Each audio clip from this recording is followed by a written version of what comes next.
Welcome to the Deep Dive. Great to be diving in. Today we're tackling a really significant figure, Mahatma Gandhi. We've got a whole stack of sources you've shared looking at his life and impact. That's right. He's often called the father of the Indian nation, isn't he? Like a Washington or a Garibaldi for India. Exactly.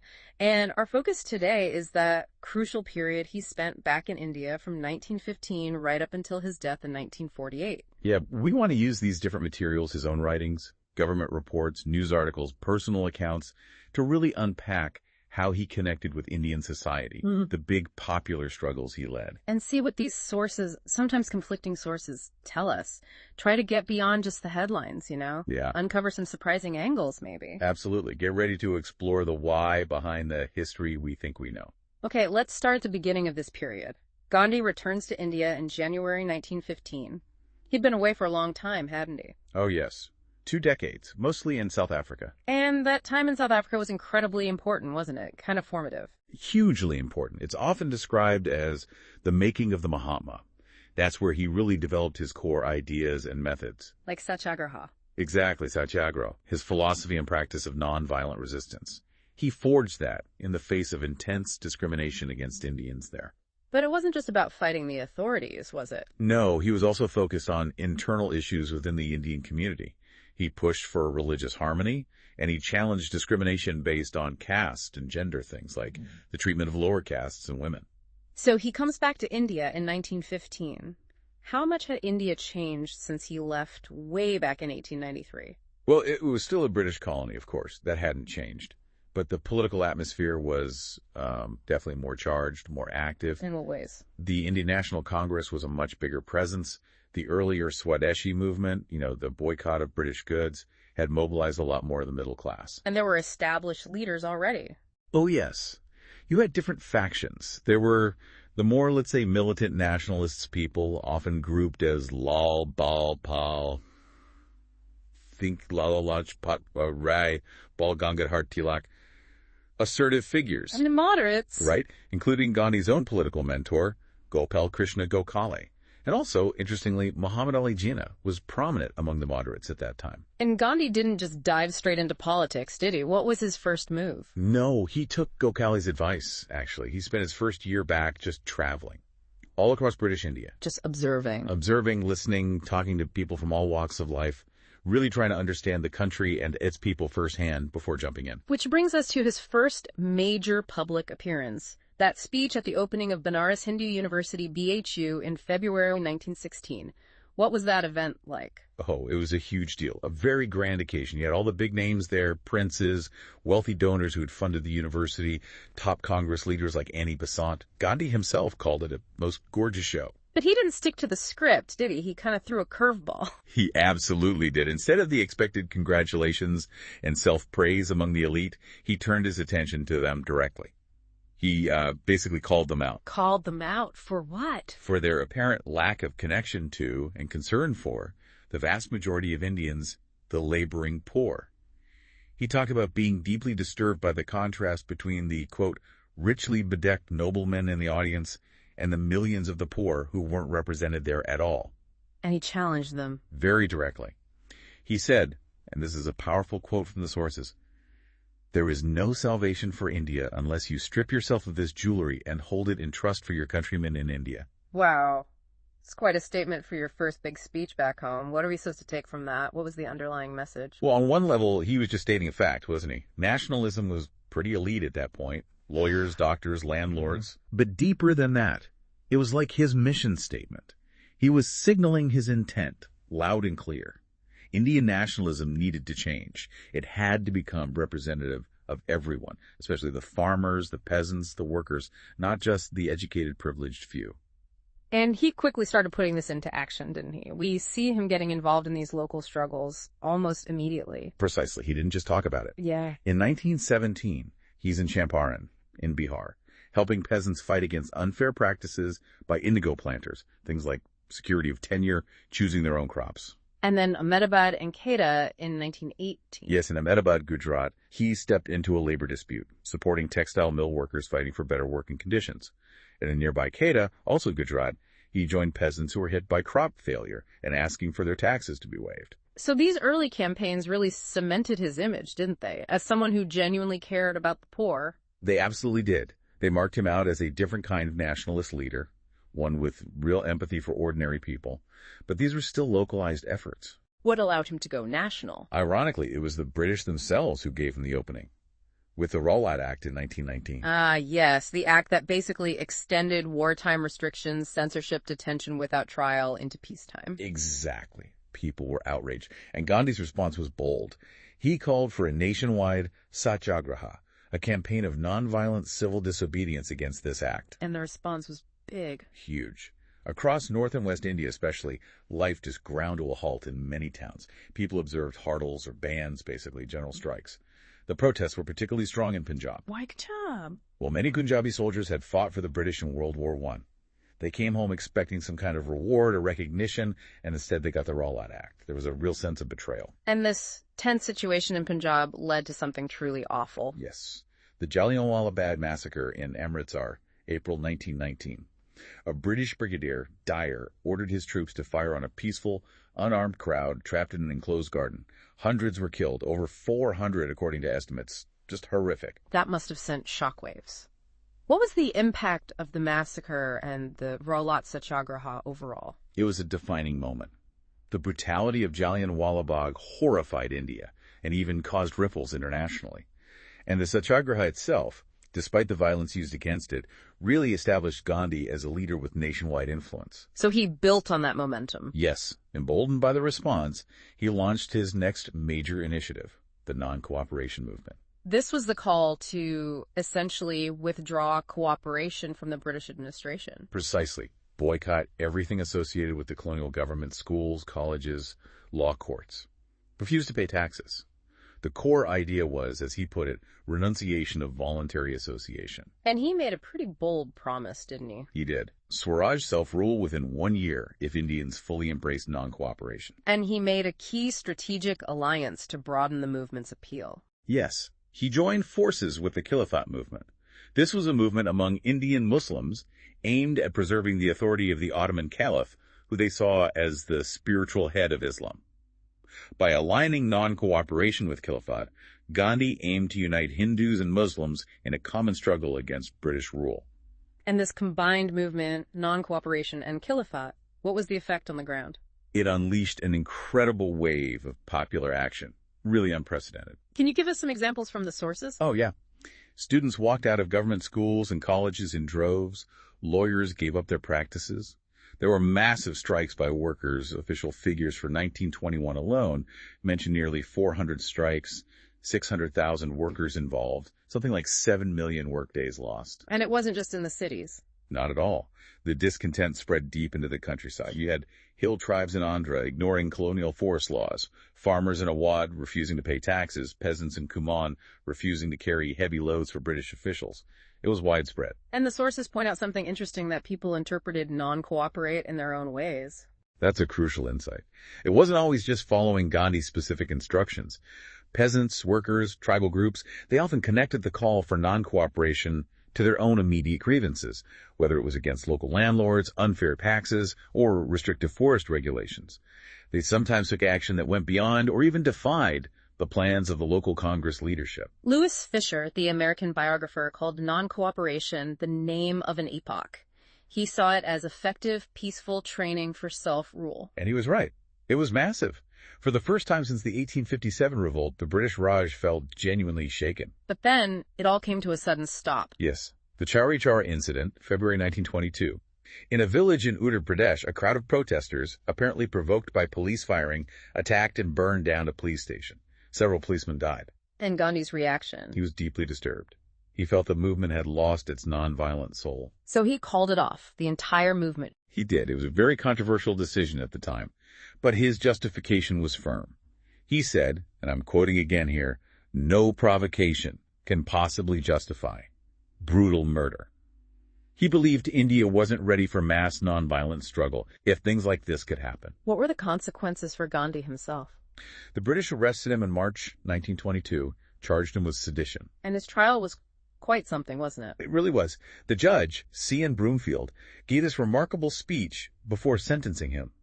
He acknowledged Gandhi was in a different category from other defendants, called him a great patriot and a leader, someone with high ideals and of even saintly life. But he still sentenced him. He had to, under the law. Sentenced him to 6 years.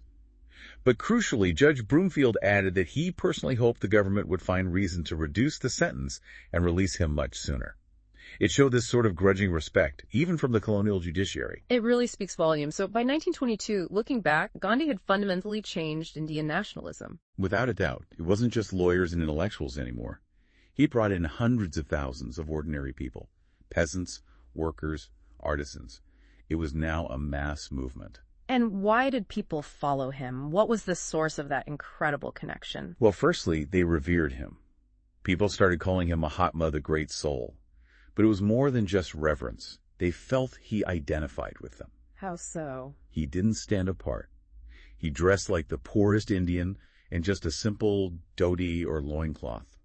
Compare that to other leaders in their Western suits or formal Indian wear.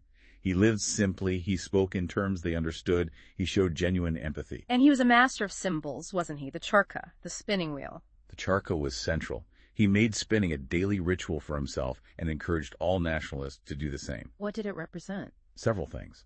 On one level, it was about breaking down caste barriers between mental work and manual labor. He also saw it as a powerful symbol against the dehumanizing impact of industrial machinery, promoting a more human-scale economy. And practical. Practically, promoting homespun cloth khadi provided vital supplementary income for the rural poor, making them more self-reliant. Gandhi was very critical of what he called the craze for machinery that benefited only a few. He wanted, as he said, to save labor not for a fraction, but for all. The connection was so intense, the sources say, that some people started attributing almost supernatural powers to him. This is really fascinating. It is. There's a study by Shahid Amin looking at local newspapers in eastern UP during Gandhi's 1921 tour. It documents all these rumors that were circulating. What kind of rumors? Stories of miracles. Like a boiling pan of sugarcane juice splitting when someone doubted Gandhi's power, or wheat mysteriously turning into a different crop in the field as someone who opposed him. And consequences for defying him. Yes. Tales of houses collapsing, crops failing, even a skeptic's dope being bitten by his own dogs, or brick bats thrown at his supporters, stopping in midair when someone invoked his name. Incredible. How did the peasants actually see him then? They called him Gandhi Baba, Gandhi Maharaj, or Mahatma. He was seen almost as a savior figure, someone who would rescue them from high taxes, oppressive officials, restore their dignity, their autonomy. His simple lifestyle, the dhoti, the spinning wheel, it all fed into this perception. So there's this immense popular appeal, almost devotional. But was it all just spontaneous adoration, or was there organization involved too? It was both. The genuine mass appeal was absolutely key, unlike anything seen before. But Gandhi was also a shrewd organizer. He worked hard to strengthen the Congress Party structure. How? By setting up new branches across the country, reorganizing the provincial committees based on language, establishing Praja Mandals or people's associations in the princely states. This organizational network was crucial for spreading the nationalist message far and wide. And the sources show his support base was really broad, even including people with potentially opposing interests. Absolutely. He had followers ranging from the poorest peasants, who saw him as their champion against oppression, right up to wealthy businessmen and industrialists like G.D. Birla, who probably saw independence in terms of economic opportunity. Their reasons for supporting him might have been very different, even contradictory. And he didn't do it alone. He attracted some very capable people around him. Yes, a core group of incredibly talented and dedicated individuals from all over India, from different religious backgrounds, people like Mahadev Desai, Vallabhbhai Patel, Jawaharlal Nehru, Subhas Chandra Bose, Maulana Azad, Sarojini Naidu. They were leaders in their own right and inspired countless others. After he was released from prison in 1924, there seems to have been a shift in his focus for a few years. Less mass politics. That's right. He stepped back from active political agitation for a while and concentrated on what he called his constructive program. Which involved? Promoting khadi, homespun cloth, fighting against untouchability, a cause very dear to him, and working to build bridges between Hindus and Muslims. Why this shift? He genuinely believed that social reform was essential for freedom, that India needed internal transformation, tackling social evils, building self-reliance, fostering unity to be truly worthy of freedom, as he put it. But by 1928, he's getting drawn back into direct political action. Yes. He gave his blessing to protests against the Simon Commission that all British bodies sent to decide India's constitutional future. And he supported the Bardoli Satyagraha, a major peasant movement in Gujarat against tax hikes. And then came the Lahore Congress session in December 1929, a major turning point. Huge. Jawaharlal Nehru, representing a younger generation, became president. And crucially, the Congress declared its goal was now Purna Swaraj. Complete independence, not just dominion status or self-government within the empire. Exactly, full independence. And to mark this, they decided to observe January 26, 1930, as Independence Day. And Gandhi gave specific instructions for how this day should be observed. Very precise instructions. Meetings held at the exact same time across villages and cities, drumming to announce the time, combined with practical constructive work, and crucially, taking a pledge. What did the pledge say? It affirmed the inalienable right of the Indian people to have freedom and their right to alter or abolish any government that deprived them of it. It was a powerful declaration. This set the stage for his next big campaign, the Salt Satyagraha, which is often seen as a masterstroke of strategy. It really was. Why salt, though? It seems like such a mundane thing to build a movement around. That was the brilliance of it. Salt was something everyone needed, rich or poor. It was essential, and the British government had a strict monopoly on it. Meaning Indians couldn't even collect or make their own salt. Not legally, no. Not even for their own use. They had to buy heavily taxed government salt. The government even deliberately destroyed natural salt deposits to enforce the monopoly. Gandhi called it a fourfold curse. So targeting the salt law hit a nerve with everyone. Exactly. It was a grievance felt across the board. It perfectly symbolized the injustice of British rule in a way that was simple, direct, and universally understood. It allowed people a clear, symbolic way to defy the state. And the Salt March itself became iconic. Absolutely.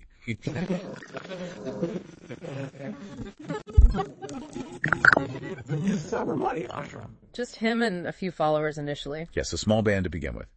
They walked for 3 weeks, over 240 miles, through villages in Gujarat. More and more people joined along the way. Until they reached to the coast at Dandi. Right. On April 6th, he walked down to the sea and picked up a lump of natural salt, symbolically breaking the law.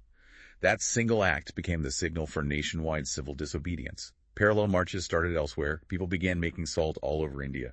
What was Gandhi's mood when he reached Dandi? The sources mention a speech he gave the day before breaking the law. Yes, on April 5th. He reflected on the journey.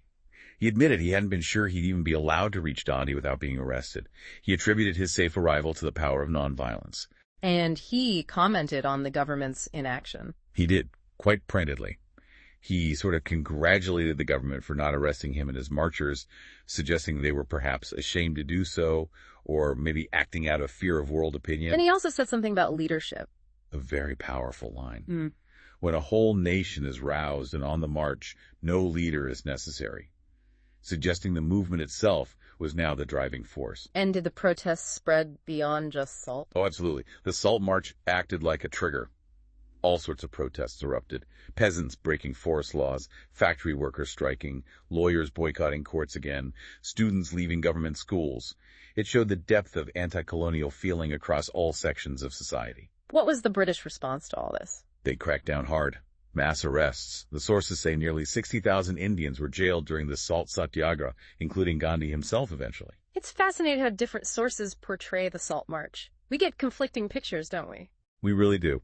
It highlights why looking at multiple sources is so vital. Take the government's own secret police reports from the time. What did they show? They were tracking Gandhi meticulously, noting his speeches like one in Wasna, urging upper castes to serve untouchables, calling for Hindu, Muslim, Sikh, Parsi unity. Spies reported large crowds at his meetings, women participating, volunteers joining, even government officials resigning in sympathy. So the police on the ground saw the momentum. Yes. One district superintendent of police wrote, Mr. Gandhi appeared calm and collected. He is gathering more strength as he proceeds. They saw it happening. But that wasn't the picture painted by the higher-ups in the Home Department, was it? Source 8 suggests they downplayed it. Exactly. Those official reports sent back to London dismissed the march as mere theatrical stage management, an antic, a drama. They claimed people weren't really interested. Why the discrepancy? It reveals the anxieties of the colonial state, doesn't it? The officials on the ground saw the reality, but the policymakers perhaps couldn't or wouldn't acknowledge the depth of the movement. Admitting its success would undermine the very basis of their rule. So those reports reflect their biases, their fears, maybe even wishful thinking. And what about the international view? How did the press outside India cover it? That's another fascinating angle. Take Time magazine in the U.S. Their initial reports were quite scornful. Scornful how? Mocking his appearance, his spindly frame, his spidery loins. They openly doubted he'd even physically manage the march. But that changed. Very quickly. Within weeks, as the news spread about the massive popular following he was attracting, their whole tone shifted. Suddenly, he was a saint, a statesman. They reported the British were becoming desperately anxious. It shows how the sheer scale of the movement captured global attention and shifted perceptions. So pulling it together, what were the main outcomes or significance of the Salt March? Several key things stand out from the sources. One, it put Gandhi and the Indian struggle firmly on the world map. The international press coverage was huge. Okay. Two, it marked the first time women participated in a major nationalist campaign in large numbers. People like Kamala Devi Chattopadhyay really pushed Gandhi to allow women to march and court arrest, and they did significantly. And third, perhaps most importantly, it forced the British to reckon with the fact that their empire in India wasn't going to last forever.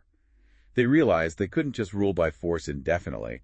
They would have to start seriously considering devolving power to Indians. And that realization led directly to the Roundtable Conferences in London. Yes. The British convened these conferences hoping to negotiate India's constitutional future. The first one, in late 1930, was pretty much a failure because the Congress, including Gandhi, who was in jail, wasn't there. But Gandhi was released in early 1931. Yes, which led to talks between him and the Viceroy, Lord Irwin. This resulted in the Gandhi-Irwin Pact in March 1931. What did that pact involve? Gandhi agreed to suspend the civil disobedience movement, and Irwin agreed to release political prisoners and, significantly, allow people living on the coast to make their own salt. Was it seen as a success? It was a major step, bringing the government and Congress to the negotiating table. But some radical nationalists were critical. They felt Gandhi hadn't secured a firm commitment to independence itself. But it paved the way for Gandhi to attend the Second Roundtable Conference later in 1931. Yes, he went to London as the sole representative of the Congress. And how did that go? His claim to speak for all of India was challenged there, wasn't it?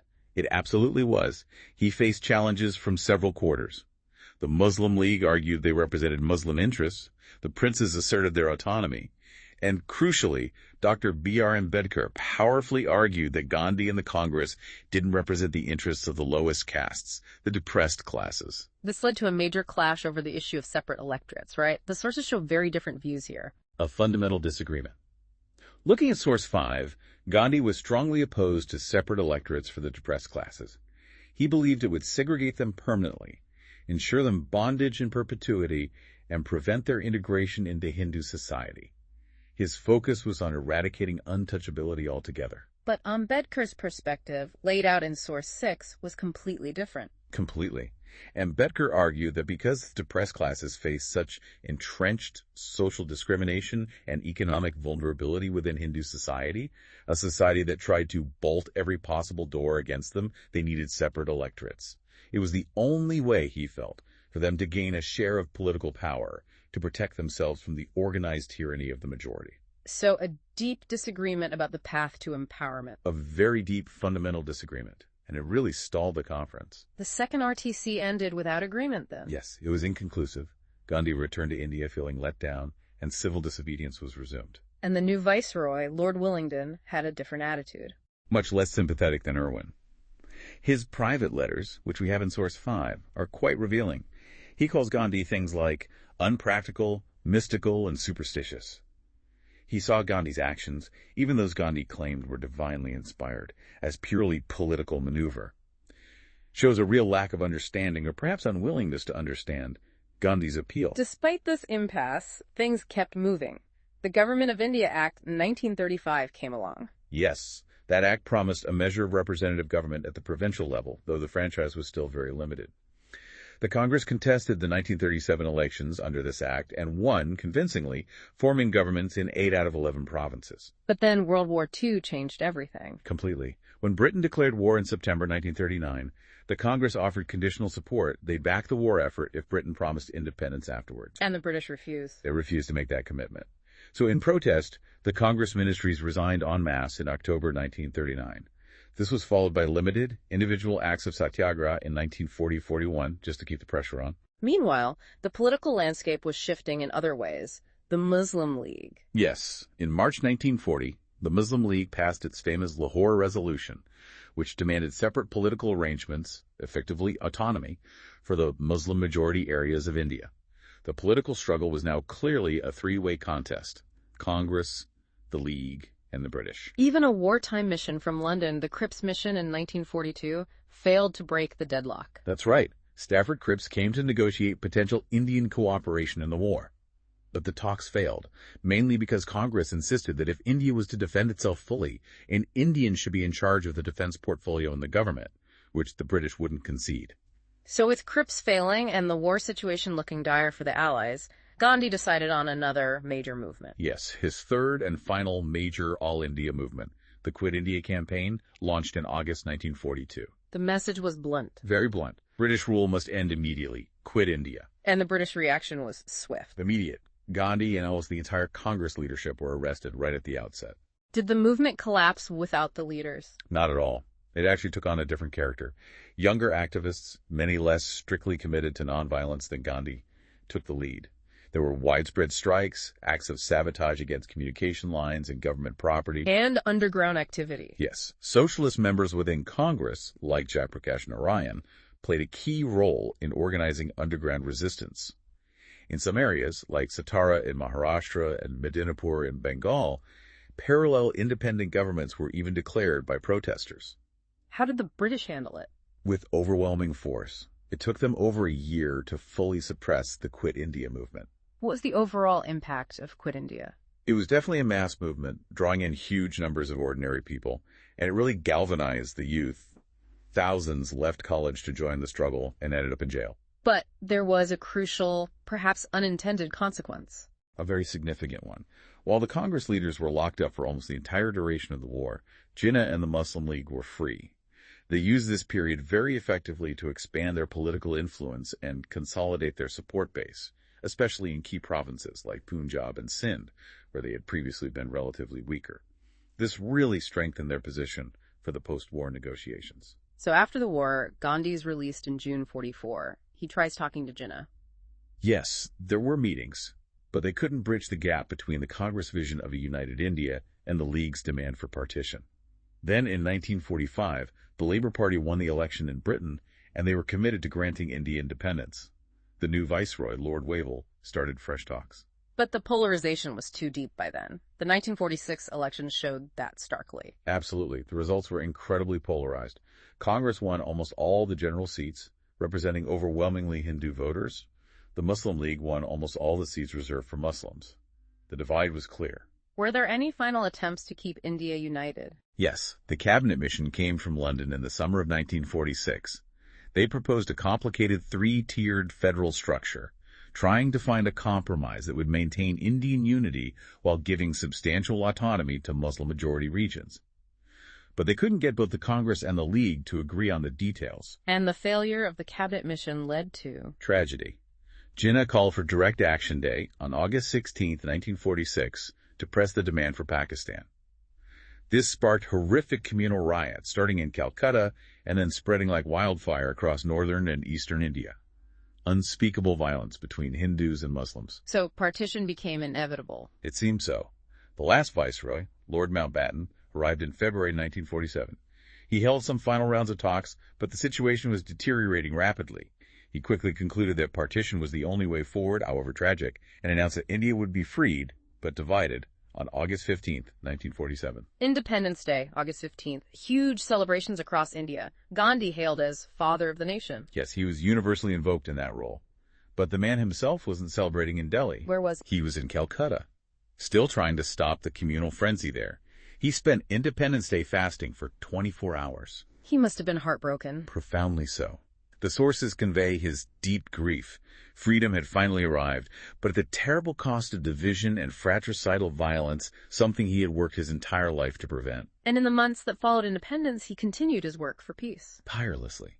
Risking his own safety, he toured riot-torn areas, visited hospitals, refugee camps in both Delhi and Bengal. He pleaded with Hindus, Muslims, and Sikhs to stop the killing, to forget the past, to extend the right hand of fellowship. And he pushed the Congress, now the ruling party, to protect minorities in India. Yes, very strongly. On his and Nehru's insistence, the Congress passed a resolution reaffirming India as a land of many religions and many races, committing the new nation to be a democratic, secular state where the rights of all minorities would be protected, regardless of what was happening in Pakistan. Many historians see this period, these last months, as his finest hour. You can see why.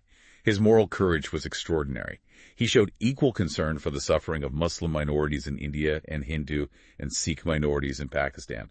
He was truly trying to be a healing force. He even survived an assassination attempt in January 1948. Yes, a bomb exploded near his prayer meeting on January 20th. But he carried on undeterred. What was his final public message? At his prayer meeting on January 26, 1948, ironically, the date once celebrated as Independence Day, he spoke of his disillusionment with the ongoing violence, but also held on to some hope. He said he trusted the worst is over. He reaffirmed his belief in the equality of all classes and creeds and spoke against the domination of any one community. He hoped India and Pakistan, those separate states, could become friends and brothers. And just 4 days later? Just 4 days later, on January 30th, 1948, he was shot and killed while walking to his evening prayer meeting in Delhi. By Nathuram Godse, a Hindu extremist who vehemently disagreed with Gandhi's message of tolerance and his efforts to protect Muslims. The reaction must have been immense. An unbelievable outpouring of grief, not just in India, but globally. Tributes flooded in from everyone from across the Indian political spectrum, figures like George Orwell, Albert Einstein. It's striking, Time magazine, which had mocked him years earlier, now compared his death to Abraham Lincoln's martyrdom, both killed, they noted, by bigotry stemming from issues of equality and reconciliation. And popular depictions of him after his death. Often deified in popular art, shown as the great unifier, the central figure holding the nation together. So, reflecting on this whole journey, this deep dive into the sources, really underscores something crucial, doesn't it, about how we understand history? Absolutely. It shows just how vital it is to look at a wide variety of sources to get a fuller picture of someone like Gandhi and the incredibly complex times he lived in. We've touched on so many different types. His own writings, speeches. The private letters, autobiographies. Then the government's view, those secret police reports. And newspapers from the time, both Indian and international. Each gives you a different piece of the puzzle. You mentioned the difference between public speeches and private letters. One crafted for an audience, the other maybe more candid. Generally, yes. Yeah. But even that's not straightforward, is it? As the sources point out, sometimes letters were written knowing they might be published. Gandhi published many in his own newspaper, Harijan. And curated collections, like Nehru's letters, present a specific narrative. So even private letters need critical reading. And autobiographies, rich sources, but written with hindsight. Exactly. They offer invaluable detail, but they are inherently selective. The author is framing a picture, deciding what to include, what to emphasize, maybe even unconsciously forgetting things. We need to be aware of the perspective and the potential silences. Those government records are fascinating too, the view from the other side. They offer a unique perspective on how the state tried to monitor and control the movement. But, as we saw with the Salt March, they are far from objective. They reflect the officials' own biases, their fears, their assumptions about colonial rule. They tell us as much about the ruler's mindset as the ruled. And newspapers, valuable snapshots, but definitely not neutral. Never neutral. An event could be reported completely differently in a pro-British London paper compared to an Indian nationalist paper. You always have to consider the source, the political leanings, the intended audience. So piecing together history is really about navigating these different, often conflicting accounts. Precisely. You don't get the full story from just one type of source. It's by looking at all these different angles, the personal, the political, the official, the popular, that we start to build a richer, more complex, and ultimately more truthful understanding. So what does this all mean? We've followed Gandhi from his return to India, shaping a new kind of nationalism, leading these massive movements like non-cooperation and the Salt Satyagraha, navigating the incredibly complex road to independence and the tragedy of partition, right through to his final heroic efforts for peace. And throughout, we've seen how using this diverse range of sources, his words, the state's surveillance, popular perceptions, global reactions, gives us such a multifaceted view of the man and the era. Which leaves us with a final thought for you, our listener, drawing directly from these sources we've explored together. We've encountered Gandhi perceived in so many wildly different ways, haven't we? As a Mahatma, a saint, even a miracle worker to millions of his followers. As a great patriot and leader acknowledged even by a British judge sentencing him. As an unpractical, mystical schemer to a viceroy. As a statesman and martyr in the eyes of the world press. And ultimately as a dangerous obstacle by his assassin. How did these profoundly contrasting perceptions, revealed so clearly when we examine these different kinds of historical evidence, challenge how we think about historical figures in general? How much does it complicate our ability to feel like we can truly know the past when the sources themselves offer such divergent realities? Something to definitely ponder. Indeed. Lots to think about.